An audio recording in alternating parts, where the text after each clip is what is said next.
welcome to Great Getaways and some of our favorite winter adventures. Well, everything that we could pack into a half an hour.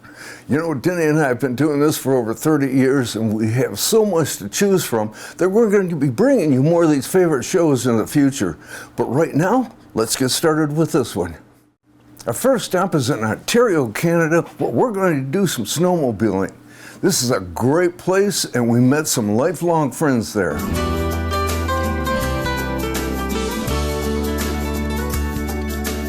To start our adventure, Chris decided that the field up ahead would be a great place to test out these brand new sleds. They were donated for this trip by Bill Tennyson, owner of Tennyson Products. Bill is a great guy and I'm sure he didn't mind a bit that we were taking $30,000 of sleds sideways. Bobbing, weaving, running on our sides, and of course falling off in the deep white powder was an exciting way to start the trip. When I looked over at Bill, he was just watching with his mouth open. I'm sure he was thinking, I'm glad these guys are having so much fun.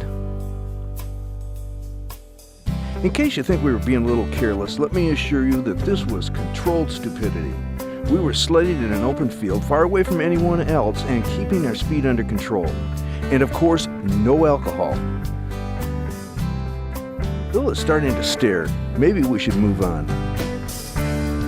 Brian Plumstead, the executive manager of tourism for Grey County, Ontario, would be our guide through Owen Sound. Anybody that knows anything about Canada knows Owen Sound, Ontario, located on the beautiful Georgian Bay. It's the cultural hub of the county with art fairs and festivals of all kinds. But today, it would be our snowy playground. The day was snowy and overcast with snow squalls coming off the Georgian Bay, making it the perfect weather for those who love their winter sports. The scenery is just incredible as you run along the bay. It's the moody experience of mighty Lake Huron and the giant ships hulking in their winter resting place that make this a truly unique snowmobile trail. Our first stop would be in front of one of these monster ships that call this harbor home during the long winter months. Arriving at Sauble Beach, our resident daredevil Bill Tennyson thought it would be a great place to test his skills. As soon as he seen a giant piece of ice sticking up at an angle like a launching pad, I knew he would not be able to resist the temptation. I think someone said, "You can't climb that on a sled." Wrong thing to say to Bill. There he goes. Another one of those scenic moonscape looks. Mother Nature continues to amaze me. As soon as I think we've seen it all, she shows us another incredible sight. Jamie had made no secret on how much she liked the Hummer, and the plan was she would meet us at Sauble Beach before we moved on. The last time anyone had seen her, she was driving down next to the beach looking for an off-road opportunity. Well, the snow here gets pretty high, and I wonder if she ever found that opportunity. Denny has a very worried look on his face. When we look at some of the amazing winter adventures that we've taken, some things just really stand out in your mind, and one of those was kayaking in the winter. It is said that kayaking is an art and a science and the most fun you can have with a life vest on. It really is. You know what's amazing is it's so close to the big cities too. You know, it doesn't take anything to get up here. It's a tank of gas. It's not even a tank of gas. Yeah, we're left in the tank of gas from all the urban areas here in North County. You know, and price to value experience here, I mean, you can't beat it. It's very inexpensive to do that. And you can stay in a hotel or you can just come up for the day. When the wind blows, it would send puffs of powdery white snow off the trees that turn the river into a majestic place. Bring your camera, just make some... Oh, yeah. Good photo opportunities here. Yeah, beautiful, yeah. I think this is a better experience than the summertime. So much has been written on this river that pertains to the warmer months, but very little has been said about wintertime. It is truly a great experience. If you like solitude and beauty, this is the time for you. And it's easier and a lot more comfortable than you might think.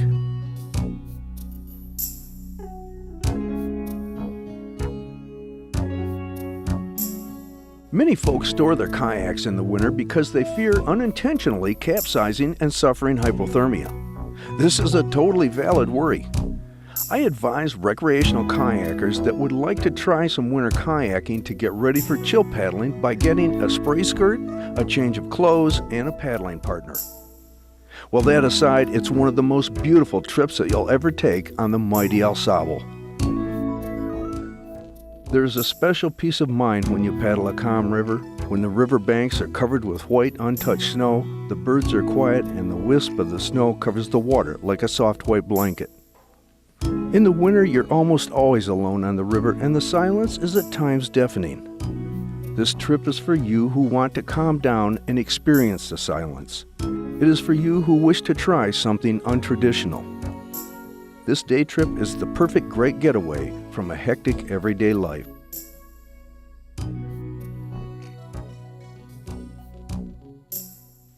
As we came to the end of our trip and pulled the kayaks through the unspoiled winter snow, no one really said much.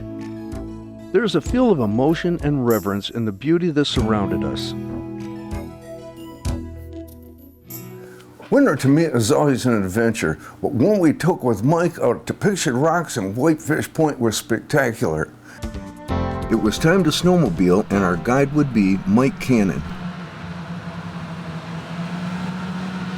Mike was gracious enough to be our guide, so we powered up the sleds and we were on our way to our first stop, Pictured Rocks. This is a great area to sled through because it always has lots of snow. It's really nice, you know, that you can come out on your sleds, and this is such a beautiful area out here, and I know a lot of people have seen it during the summer and spring and fall when they've come out here. During winter it's a little bit rougher. You got to come out on a snowmobile. It's a trail that does come out here. You can park in the lot and you can walk out. You notice how nice they groomed that trail coming in here? Oh yeah, that was sweet. Algiers County does that. It's groomed real smooth all the way in. It's a nice ride in on a snowmobile. And the overlook is beautiful. It's not even beautiful, but it's just different. I like this. We haven't got a lot of ice this year. The Superior's about 50%, you figure? Yeah, about 50 is what they're saying. But you can almost see open water when you look way out. I see out there. And but down in here we've got big slabs of ice. We'll show you those in a second. And we got to where you can see water that's coming out of the rock formations and frozen. And as we stood here, as we walked up, an eagle just flew by in front of us, just moseying on by, probably looking for something to eat. Don't, if you got a little kid or a little dog with you or something, hold on tight. But it's a great place to come out to. Snowmobiling is a popular activity in and around the Pictured Rocks National Lakeshore. Several unplowed roads lead to major points of interest within the park, particularly Miners Castle and the Log Slide. Snowmobiles are permitted on unplowed park roads used by motorists in the summer, as well as the frozen waters of Lake Superior and Grand Sable Lake. These unplowed roads and the shoulders of the plowed park roads are open to snowmobiling in conformance with the state law. But snowmobiles are prohibited from cross-country travel and traveling on park trails in the Pictured Rocks. You may recognize this point behind me here. It's Whitefish Point Lighthouse. We've come out to the point. We took the trail up here. Me and Mike came around on the trail. Denny came up by the road. He made it the nice way. But we did have a lot of fun out on the trail, I got to tell you that. A beautiful trail coming up. It winds through the woods and a lot of curves, kind of narrow at times. You have to be careful out there. But boy, what did you think, Mike? That's a beautiful trail. There's a lot of nice snow. It's good snow up here. It's really good. It's windy and turning. It looks like it's been groomed quite a bit, and good smooth ride. What a difference from the summer and the fall, when this place is filled with tourists and vehicles lining the park. Today it was just us and the mountains of snow. Can there be a more beautiful place? Tahquamenon Falls is always beautiful, but it is spectacular in the winter. Tahquamenon Falls State Park encompasses close to 50,000 acres stretching over 13 miles. Most of this is undeveloped woodland without roads, buildings, or power lines.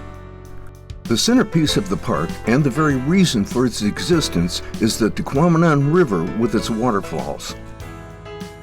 We've come out down the trail now where we came over to look at the falls themselves. One thing nice, the trail itself is groomed, so it's easy to walk on. You get out here, and this is one of the first overlooks that you're going to come to. And it's one of my favorite because you can look down and see the falls and see back up the river this way.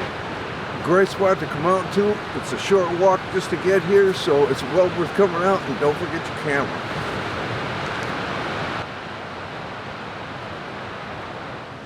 You can hear probably the falls right now in the background. We've come over, we've been walking around, we're almost like canyon walls, and you get over here now, and you go down a stairway, and that'll put you right even with the falls. But keep in mind when you come over here, it's 94 steps to the bottom, so you gotta go down, not too bad, coming up a little bit harder. Keep that in mind when you get out here. The Upper Falls is the largest waterfall east of the Mississippi. It has a drop of nearly 50 feet and is more than 200 feet across. A maximum flow of more than 50,000 gallons of water per second has been recorded cascading over these falls. 4 miles downstream is the Lower Falls, a series of 5 smaller falls cascading around an island. Although not as dramatic as the Upper Falls, they are equally magnificent. We come down our 94 stairs, and the view down here is spectacular. Just look out here. You can see a close-up of the falls. Beautiful time of the year to be down here. The water's running, but yet there's snow everywhere. You can see the ice coming off the side of the canyon walls. Great place to come down here. You don't want to miss it in the winter. You don't want to miss it any time of the year, but winter is a special time to be here.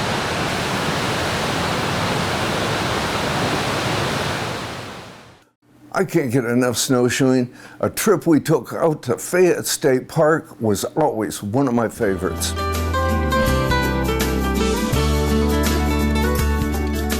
Most people thought that Fayette State Park was just for the summertime, but you can come out here in the winter, which we're doing today, and we're going out to the Overlook Trail, which is across from the park itself, the old town site, and you look across Snail Shell Harbor and you see a limestone cliff that goes up. We're going to be up on top of that limestone cliff. We've made our way to the trailhead right now, and we're going to see if we can get out there and take a look over. It's been kind of rough so far, but we're doing pretty good. I think we're going to make it. If you use your head, you shouldn't need to be told this, all right? Because you walk another 15, 20 feet, and you're going to drop about 100, 150 feet. So, you know, when you come out to these areas, they're beautiful, but you have to use a lot of caution when you're out here too. Don't get too close to that edge. I've seen cliffs come up and the snow has blown out to create kind of a lip out there. If you were to step on that thinking it was solid, off you go. So stay away from the edges when you come out in areas like this. Matter of fact, if you notice, we're not seeing anybody out here. Not a lot of people come up here during the winter to do these kinds of things. And I'll tell you what, you're really missing something if you don't do it. So get up off the couch and get on up here. You're gonna have some fun. And good advice it is. We don't want to lose any viewers. As you come down the trail, one of the things you might see is some of these rock outcroppings that are here. You got them here, they're a little bit further up into there. But if you go off to this side, you could maybe, if you were real careful, get it 30 feet or so over here, and then it drops. And you can't tell that because you see these trees growing up. These trees are actually growing out of the side of the rock and up. So be real careful when you're out here on the trail. You can see it goes right along this edge. The incline seemed to increase with each step of the snowshoes, and we found ourselves at another overlook. It was surreal to look out from the trees and see nothing but the sky overlooking the harbor. Now this is a nice look down here. I'll have you come down and take a look. You can see a rock wall here, so everybody doesn't get too close out here. And you can see across to the old town site. About the only thing that's been out here, I'm seeing deer tracks everywhere up and down this trail and even out into here, but so far I haven't seen any human tracks. Once we reached the summit, it was time to turn around and head back to the settlement for the last look at the Fayette town site in the winter. So down we went in an already broken trail that made it that much easier for our descent. Well, it was a great little snowshoeing trip out here to the Fayette State Park. We came down it was plowed out. There's the parking lot's a little bit plowed out, enough room where you can park. After that, you're on your own. And I'll tell you what, the snow's pretty deep out here right now. We had to have our snowshoes on to do it, and it's a little bit of work getting around out here. But what sights you see.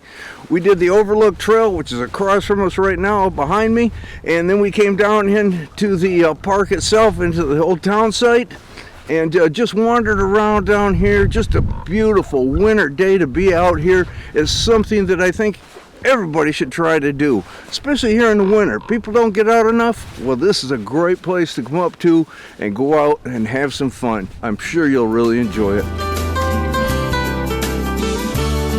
I've been fishing all my life, but I have never seen walleye like this. We're going to take you out to Little Bay de Noc and catch them.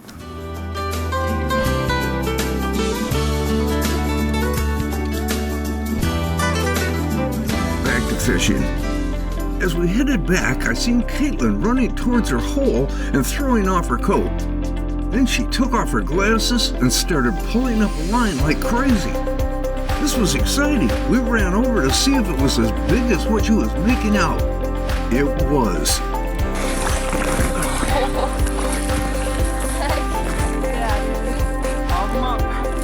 Okay, Caitlin, let me take a picture. Wow, I don't think I've ever caught a walleye that big. Hold that beauty up. The wind was getting worse, so we retreated to the inside of our ice tent. Tell you what, we got out here, we just had a great time today. Got out on the ice, and it wasn't really too bad out here then. And I don't know if you can tell behind me, but this shanty is kind of shaking around a little bit. The wind has really come up. But hey, I want to thank you guys for bringing us out here, and those fish you caught were just beautiful. And that's the kind of fishing you get here. Yeah, I appreciate it coming out with us. It's always a blast getting out on the ice, and when you finally get on them, it makes it all worth it. This is a way back piece of video, but there's nothing like it. We went out to Grand Island on some rustic snowmobiles with the DNR. The narration was done by our good friend Don Riggs, who did all our voiceover until a few years ago when he had to have an operation on his throat. We miss you, Don. Although Grand Island is a popular destination for cross-country skiers and winter campers, the cold does tend to weed out all but the most hardy and dedicated of winter sports enthusiasts. The long sandy beaches are now lonely stretches of snow, and the beautiful sandstone cliffs have been veiled with massive curtains of ice. We had hoped to sample a little of everything this area had to offer, but we made a special effort to see Grand Island's cliffs of ice.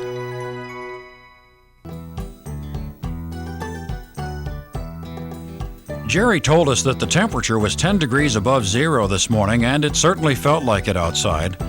We had come prepared for cold weather, though, and thoughts of Grand Island made the nose-nipping air more bearable. The first stop on the island was at the old East Channel Lighthouse. This wood-framed lighthouse, now privately owned, was built in 1868 and allowed ships to use the Munising Harbor as a major harbor of refuge. Discontinued in use in 1913, it now stands weathering the fierce Lake Superior winters alone.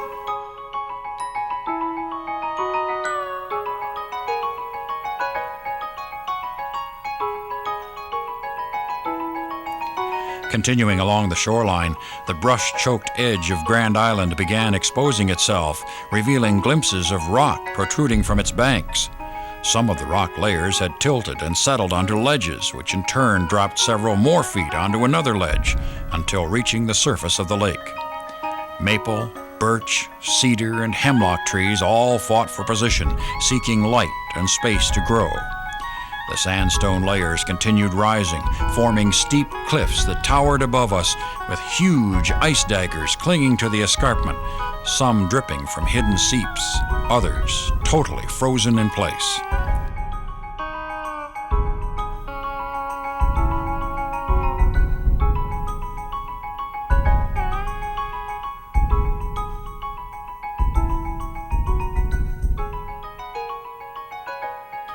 What incredible beauty!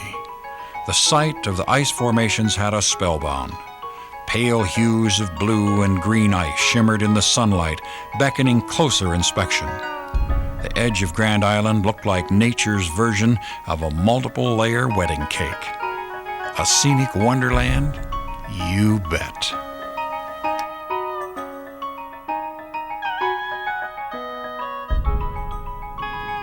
In fact, many cross-country skiers make the trek from the mainland to Grand Island to see these hanging ice sculptures. Many also bring with them packs for overnight stays of several days, and they really explore the island.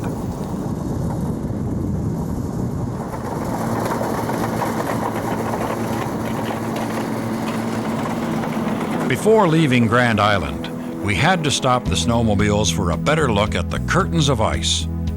Dwarfing our group, these vertical walls of opaque ice radiated subtle hues of color as the sun's rays reflected off them. We were told that as the temperature warmed, the character of the ice walls changed as well. In this way, these seemingly solid monoliths of ice were as dynamic as Lake Superior itself.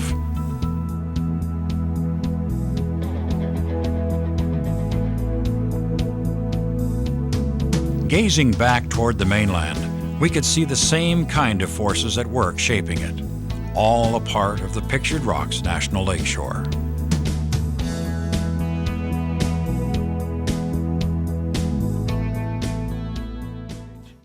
Here's a place I've been to in every season, but winter may be just the best. A trip to Manistee always includes a trip to Kitch-iti-kipi.